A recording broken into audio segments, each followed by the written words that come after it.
بسم الله والصلاة والسلام على مولانا رسول الله. مرحبا بكم معايا في قناتي قناة وفاء ستايل. اليوم ان شاء الله غنحاولوا نفصلوا جلابه جبليه يعني باسهل الطرق، طريقه مضمونه ان شاء الله 100%. اذا على بركه الله، اول حاجه او اول خطوه تنديروها هي اننا كنطويو الثوب ديالنا على 4. كيف ما كتلاحظوا انا طويت الثوب ديالي على 4، هي الحاشيه على الحاشيه. من بعد كنجيو كنطويوه مره اخرى على 4 مع الاحتفاظ بواحد سنتيم. الجلابه انا غنديرها مفتوحه من القدام، يعني مع الاحتفاظ بواحد سنتيم في الامام. اول حاجه غنديرو او اول خطوه غنديرو هي اننا غناخذوا واحد المقاس صحيح هنا، لان كيف ما كتلاحظوا هنا عندي الثوب ما مقادش. اول حاجه غندير هي انني غنقادو. هيا نجي غناخذ المثلث او المسطره ونصوب هذا الخط هذا الفوقاني هكذا.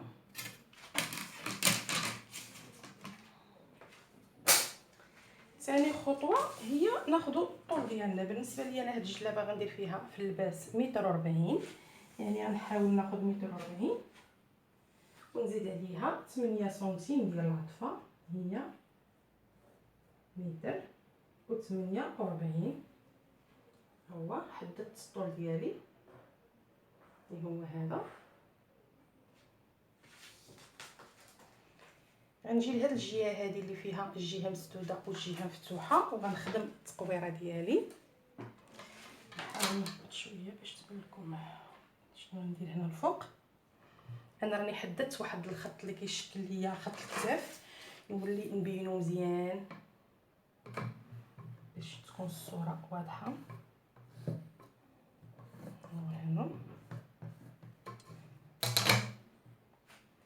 غادي نجي في هذا الاتجاه هذا وغنعبر التقويره ديالي اللي هي 8 سنتيم، 8 سنتيم، وغنهبط هنا في وسط الخلف ب2.5 وندير التقويره ديالي بهذه الطريقه هذه. سبق لي خدمتها معكم يعني بالبيستولي.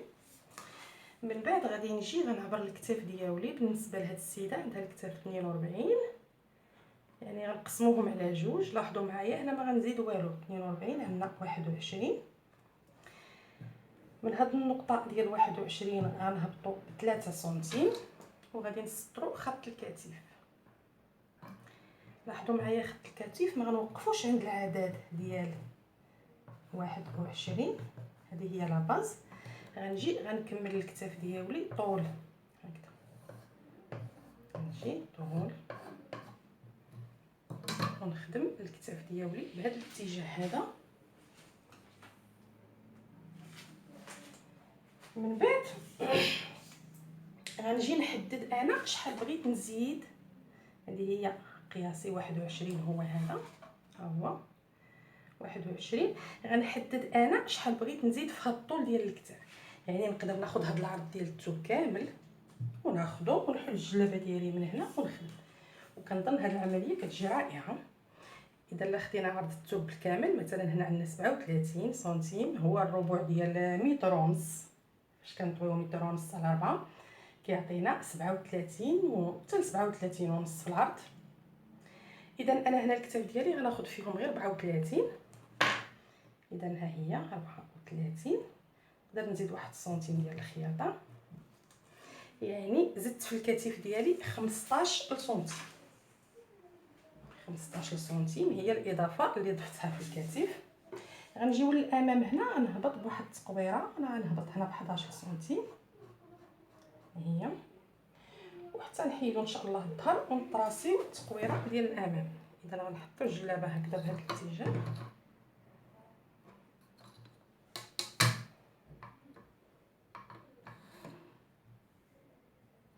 كنحاول نقاد معكم الصوره باش يبان لكم كلشي اوضح.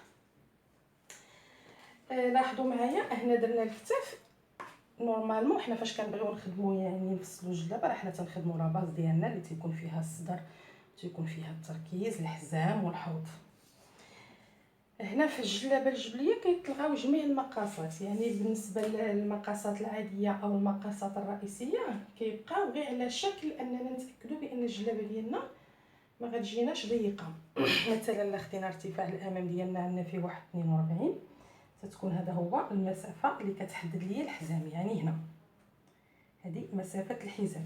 من بعد الا جينا تحت الحزام وهبطنا بواحد المسافه ديال 22 تيبقى عندنا هذا هو المقاس ديال الحوض ديالنا.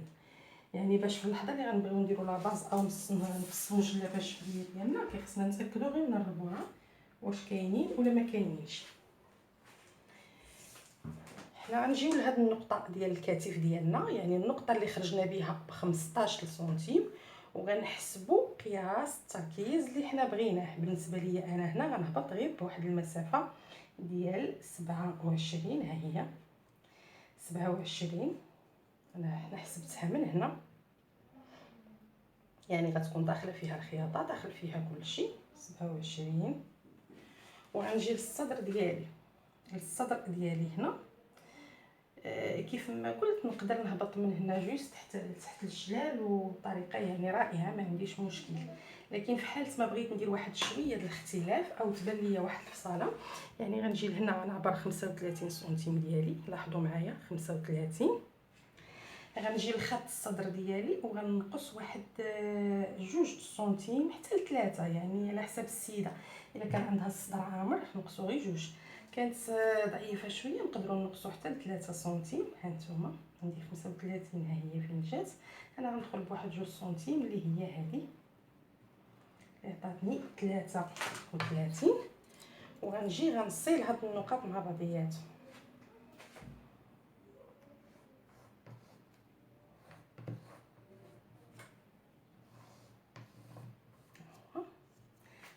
هذا هو اللي كيشكل لي خط ديال التركيز ديالي او المسافه اللي غندير فيها الكم. من بعد غنجي مباشره من التركيز من هنا ونهبط على طول الجلاب، نهبط حتى لهاد البليصه هذه هكذا بهاد الطريقه هذه. هنا انا لاحظوا معايا شنو غندير، يعني انا هابطه. هذا هو خط الحوض ديالي، خط الحوض. يعني انا جاتني النقطه هنا. شنو العمليه اللي خصني ندير؟ هي انني نتاكد من الربع الحوض ديالي. بالنسبه لهاد السيده عندها في الحوض 120، يعني الربع ديال الحوض عندها هو 30 سنتيم، ونزيدو عليه السوبليس ديالنا بالخياطه بكلشي، يعني غترجع لي واحد 33 ونص. وانا هنا عندي 35، يعني بالنسبه ليا كافيه السيده باش ما تجيهاش الجلابه ضيقه. هانتوما غنجي غنسطر من هنا حتى لهاد النقطه هادي، ومن بعد غنهبط نهبط نيشان او نهبط بخط مستقيم حتى الجلال ديال الجلابه، يعني حتى لاخر نقطه. ما عنديش مسطره طويله تهرست ليا بصراحه، غنحاول نخدم معكم بهذه هكذا.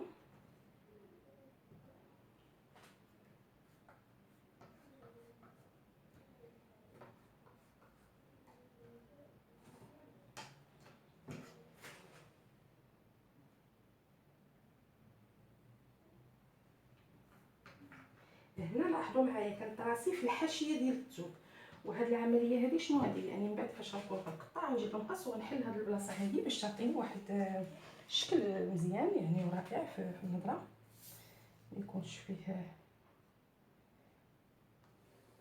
لا دخله لا خرجه. اذا بهاد الطريقه هذه غنكونوا حطينا لا باز ديال الجلابه الجبليه ديالنا، وهي طريقه سهله جد سهله، يعني ما فيهاش اشكال. اذا العمليه اللي غتجي من بعد قلت هي اننا التقطاع اول خطوه غنديرو هي اننا غناخذوا المقص ديالنا ونقطعوا قياس الكتف اللي هو هذا،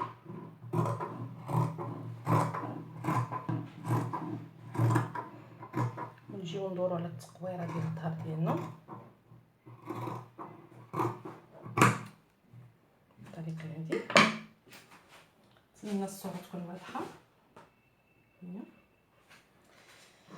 وغنهبطوا مع هذا الخط هذا اللي درنا ديال التركيز بالطريقه هذه.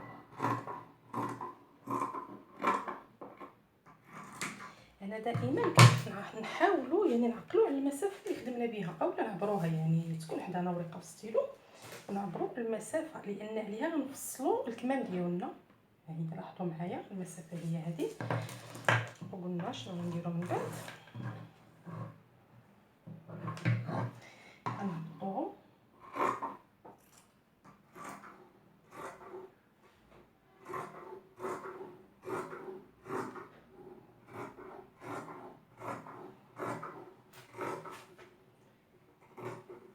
لاحظوا معايا شنو ندير في هاد المسافه، في هاد البليصه هادي باش ما نضيعش، لان انا باغا نستغل هاد الثوب كامل.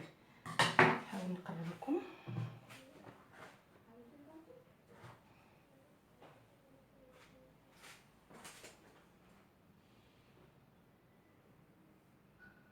اذا البلان ديالي هو هذا، انا محيده نحطو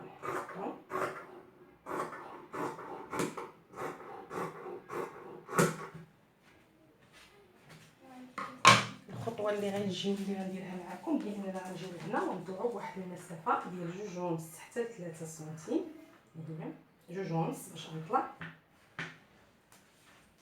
اما نسطروها بالمسطره ولا نسطروها بالبيروكي او البيستولي اللي كنحطو على هذا الشكل هذا. هو نقدروا مع الخدمه راه سنضربوها غير بالمقص، يعني ما نحتاجوش لا بيستولي لا بيروكي، يعني نمشيو غير هكا. غنجيو لهاد البليصه هادي وغنحلوها. لاحظوا معايا غندير المقص بحال هكذا، نتاكد بانني شاده الثوب بجوج. غنجيو لهاد المسافه هادي قلنا وغنحلوها بهاد الطريقه هادي باش نستغل هاد الثوب، لان ما غيبقى ما صالح والو وحنا في حاجه ليه، واخا غير سنتيم. اذا هنا غنحاول نقاد هاد البليصه هادي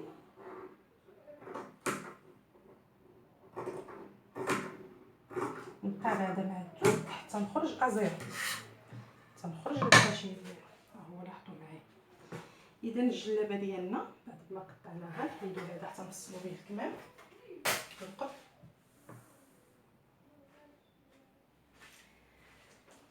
لاحظوا معايا يعني دخلنا هنا بمقياس التركيز.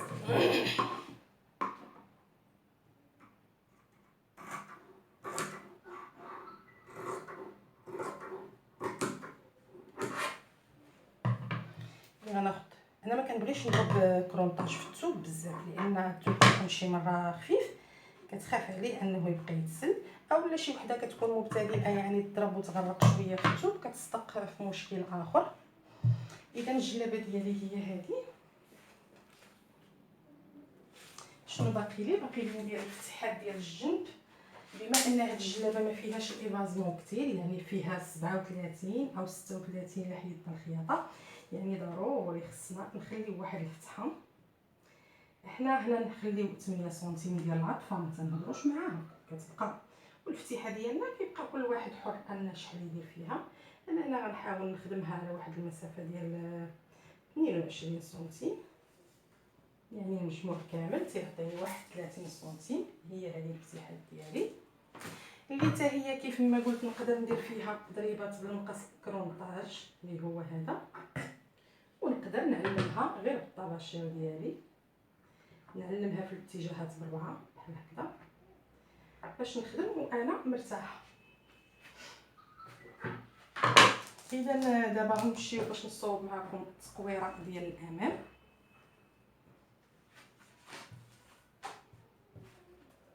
كيف ما لاحظتوا معايا انا قبيله كنت هبطت ب 11 سنتيم. بالنسبه للمبتدئات يعني نقدروا نحطوا البيستولي بحال هكذا ونخدموا، ولا غير باليد ديالنا، يعني راه ماشي شي حاجه اللي صعيبه. نحطوا المقص ديالنا ونخدموا التقويره ديال الامام هي هذه. اذا هذه هي الجلابه ديالي او الربوعه ديالي الامام والخلف.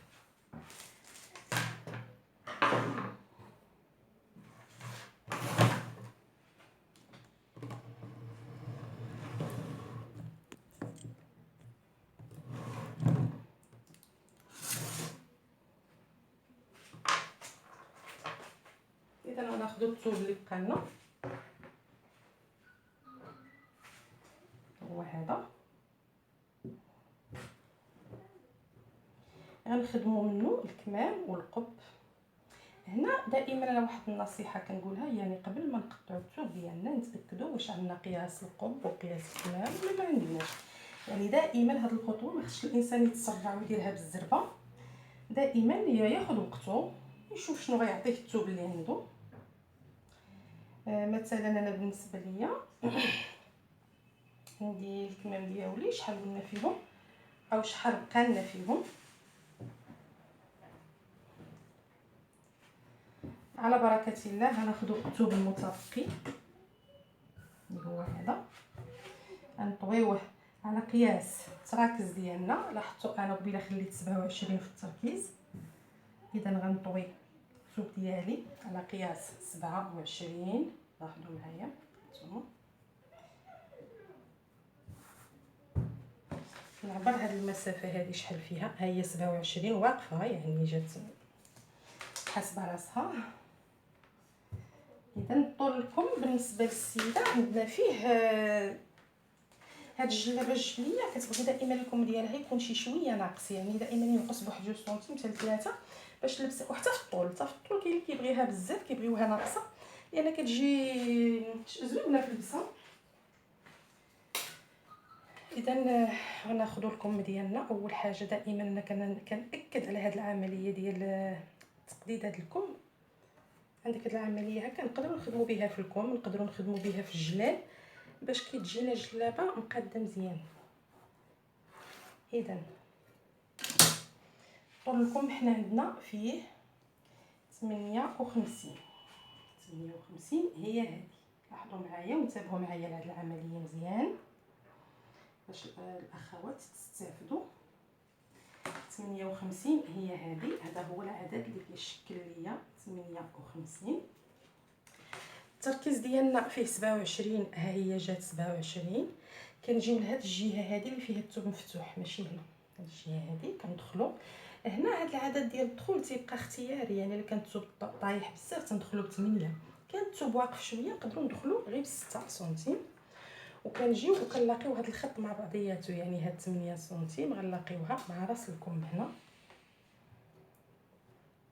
ما عرفتش هاد الطباشير واش تيبان مزيان، نحاول. ها هو يعني راس الكم ديالي هو هذا. قلنا الطول الكم عندنا فيه 58 وغنقصوا منه حنا انا قلت حيدت 15 لكن فيها 1 سنتيم للخياطه، يعني 58 غنقص منها 14 سنتيم.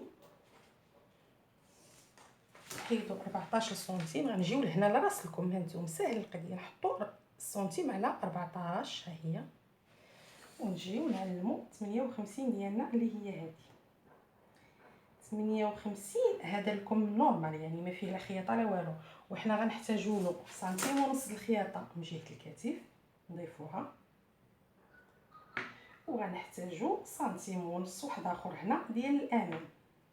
هاد سنتيم ونص الا ما كنتش غندير انا العطفه في الكم، يعني كنت الكم ديالي غنفينيه غير بالسفيفه، لكن في حاله ما كنت بغيت ندير العطفه ديالي يعني غنجي وغنضيف واحد 5 حتى 6 سنتيم اللي هي هذه. يعني الطول الكم انا اللي غادي نفصل هو 52 سنتيم. 52 سنتيم اللي غناخذها مقاده مع الكم ديالي، وغنجي للدخله ديال الكم ديالي غندير فيها واحد 20 سنتيم. واحد الخياطه هو او واحد ونص الخياطه هي 21 ونص، ونسطر الكم ديالي مباشره من هذه النقطه هذه، ونجي عند الدخله ديال اليد هكذا، وناخذ المقص ديالي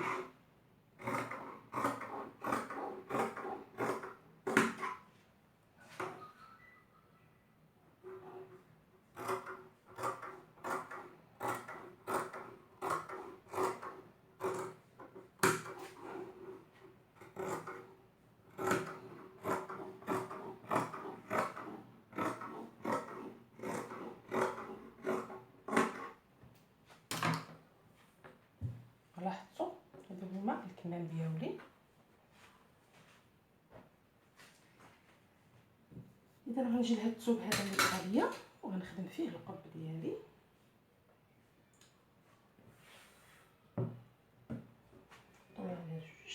هنا نشوف الثوب شحال بقى ليا. الا بقى ليا 40 فما فوق راه مزيان، كان شويه ناقص.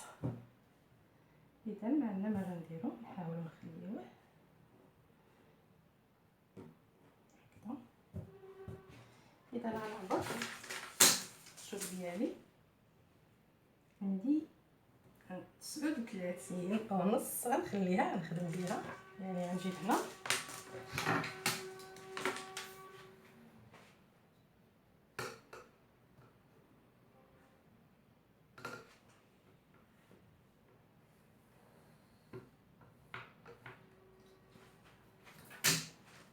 هنا غندير 28.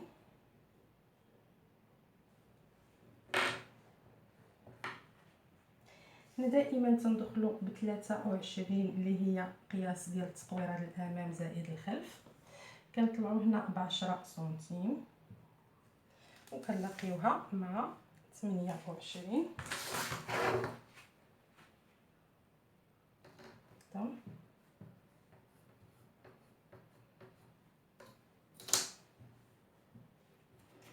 كنجيو لهاد المسافه هادي نديروها بحال هاد العمليه هكا. كنقسموها على 4. دائما نحاولوا نخدم معكم السنتيم يعني باش تجيكم العمليه سهله. يعني كنقبطوا السنتيم بحال هكا كنطويوه، كنجيو لهنا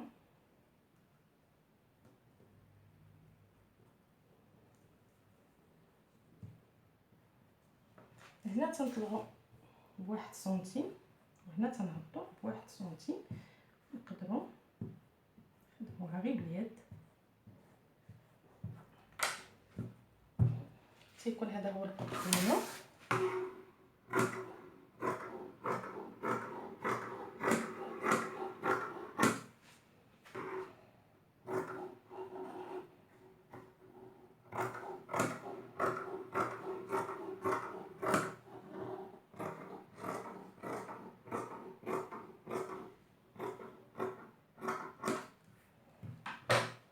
هو القط ديالي.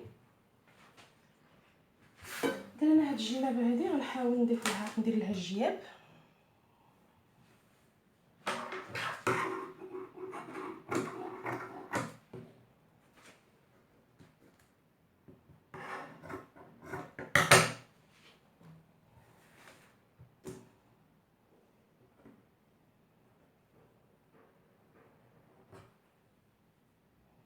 بغيت الجياب يكونوا في الجنب.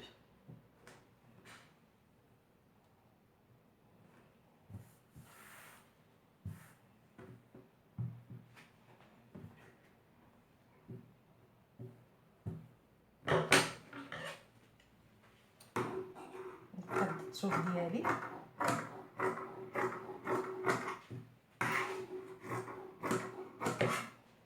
وغناخدو مادام عندي مثلث يعني غنجي غنحاول نخدم واحد الزوايا قائمه بحال هكذا.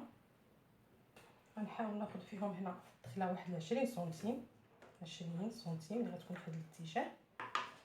غنطاسيها لكم في الستيلو لان الطباشير ما غيبغيش يبان هنا.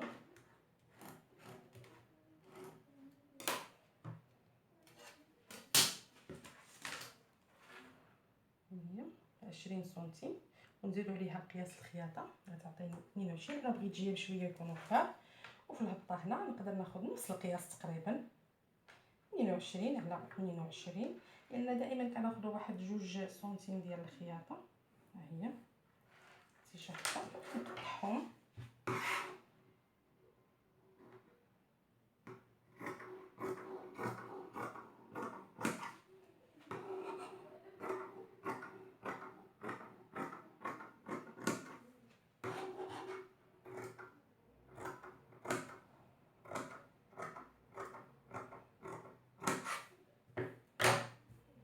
اذا هما هادو اللي غنفينيوهم من الفوق بالسفيفه ونلصقوهم في الجلابه ديالنا.